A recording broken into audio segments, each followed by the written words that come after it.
going on, guys? Sully here from the Nanaimo Kettlebell Club. Tell me if you've ever seen anyone do this.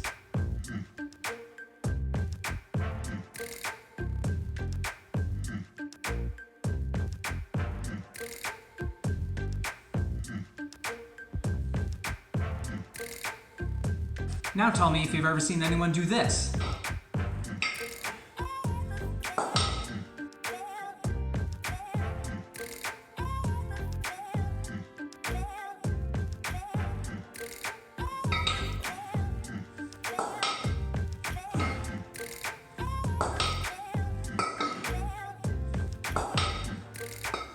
Both of these two scenarios stem from the same problem, and that problem is lack of leg drive. Leg drive might be just as important, maybe even a little bit more important than our concept of connection in our last video. Realistically though, all of these concepts are interwoven together, so we can't have a good connection if there's also a lack of leg drive, and we can't have good leg drive if there's also a lack of good connection, because the timing of it all just gets completely screwy, and if the timing's wrong, it affects other things, right? In the first example, I'm doing a kettlebell swing, and even on a lot of these reps, I'm actually getting good connection, but you can see that there's not a whole lot of power and explosiveness on the upswing. You can imagine how if I try to increase the weight, how it might not work out that well in the end for me. In the second example, in the double cleans, sometimes we see people trying to clean some heavy bells up or cleaning bells when they're tired or fatigued. We start to see that they're having a lot of trouble getting the bells up into the rack, and it almost looks like they're trying to lift the bells with their back rather than with the legs. So the key thing here is that there needs to be leg drive to keep you from compensating with the back erectors. If there's no leg drive completing the swing, we're not getting that last impulse sent into the bell to create the amplitude that we need for that swing. Particularly when it comes to cleans and snatches where we actually need amplitude, because ultimately on a swing, we're not worried about how high it goes, we're just worried about, are we getting good connection, are we getting good impulse? When we're trying to clean bells into the rack, we're not going to get that extra last bit of range unless we get that last little bit of leg drive in there. So we need complete triple extension of the ankles, knees, hips, all coming into extension to give us that last impulse for those bells to fly up into the rack or overhead if you're doing snatch.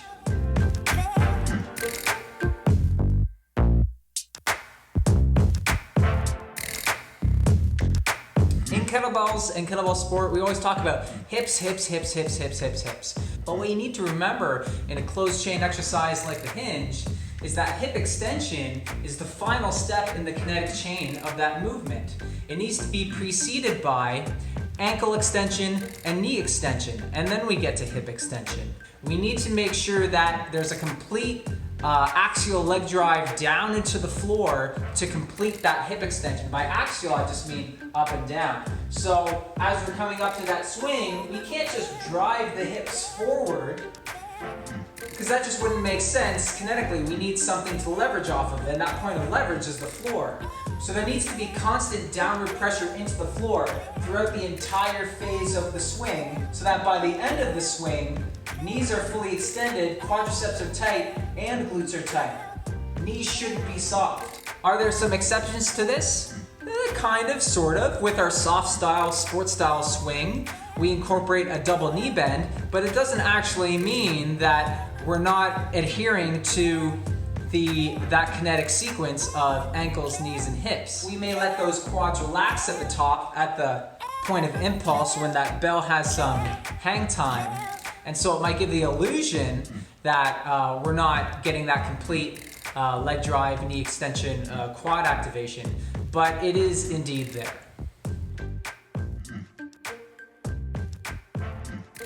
You can have everything else right in the swing, your timing, the connection, all of that, but if there's no leg drive and you're not trying to put the requisite force into the swing to actually make it a ballistic movement in the first place, then it's going to be a derangement of what we're looking for.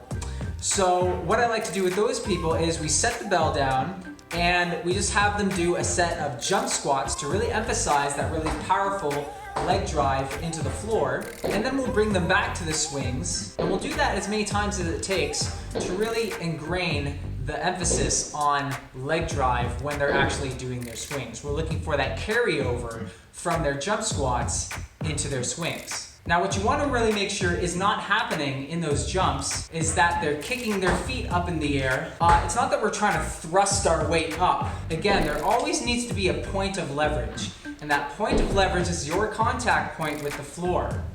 A jump is a propulsion of your body off the floor. So in order for that propulsion to happen, we need to load through the legs and then push into the floor to propel ourselves up. We load and explode.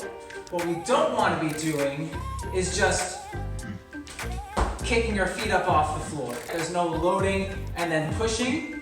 It's just literally going from a static position and trying to lift the feet off the floor. That's not the way you train jumps, and that's not going to have any benefit when you're trying to teach someone how to create more leg drive in their swing. So this aspect of kettlebell swinging is probably even more important than connection. But a lot of the time, you don't have to worry about it, but sometimes it does come up and you have to address it. I hope these tips help you guys out, and please check out my channel for more videos like this one. Thanks, guys.